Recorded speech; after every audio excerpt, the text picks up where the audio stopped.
Well, just before we came on air, I spoke to the students from Manchester and I asked them when they first realised something wasn't right.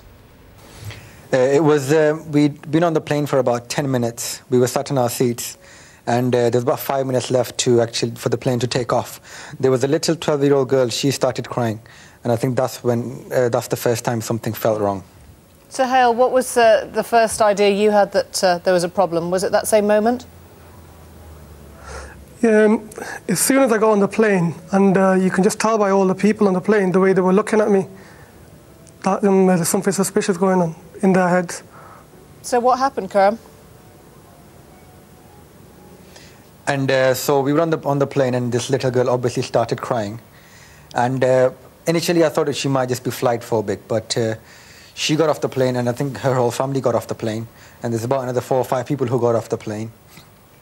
And right after that, there was a guy from the Spanish passport control. He walked up to us and he said, guys, we need to take your passports one last time for a security check. So he took our passports, and he was away for about 15 to 20 minutes. And after that, the captain from the Monarch flight, he came with the passports, and he said, guys, I need to talk to you about something. And he took us to the exit of the plane.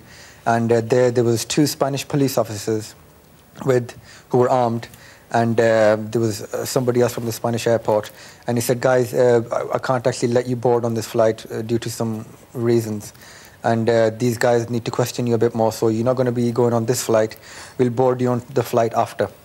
But while he was taking us to the Spanish authorities, he had this piece of paper in his hand, and I can actually remember the exact words.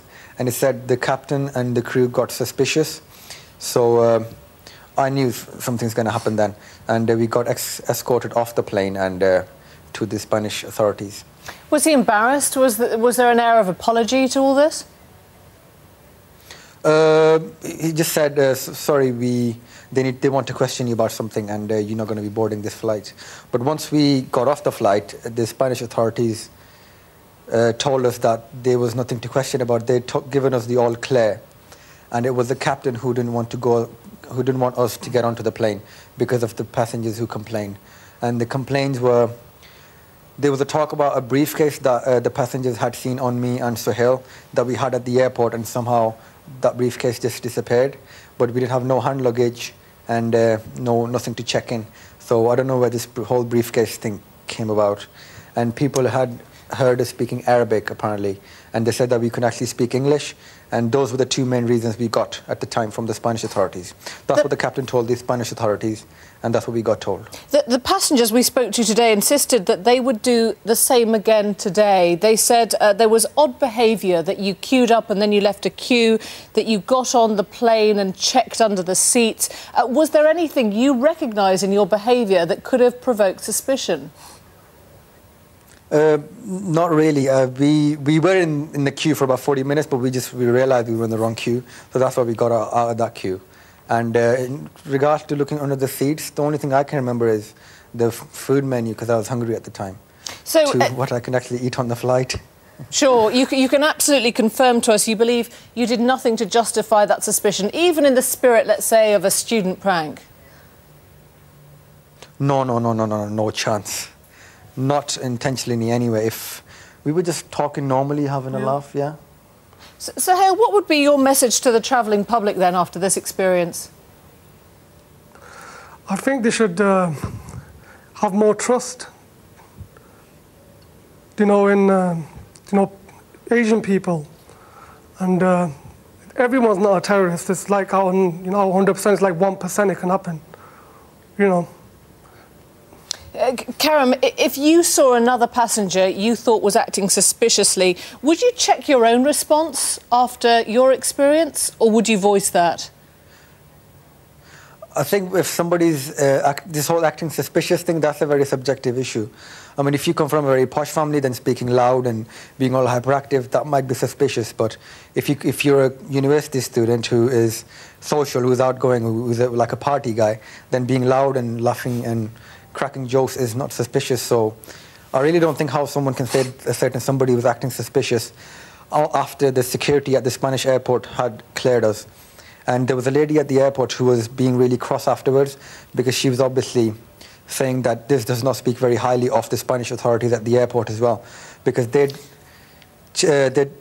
took us through security once, yeah. Then they took us security twice, and then they took our passports again to double check, to triple check everything, and still we were not allowed on the flight. Let me put to you what Monarch said. Any decision to request further security checks must be taken by the captain. Are you happy with that? Sure. Do you feel that's what happened in this case? I was happy up until they took the passports. That's fine. They can take as many photocopies as they want. But just because a 12-year-old girl started crying and she thinks, or whatever she'd heard in the media or whatever somebody's told her, I don't know. What do you think this was about? They should then? not take. It's almost like her word against mine. What do you think this was about then? Was it at the root of this?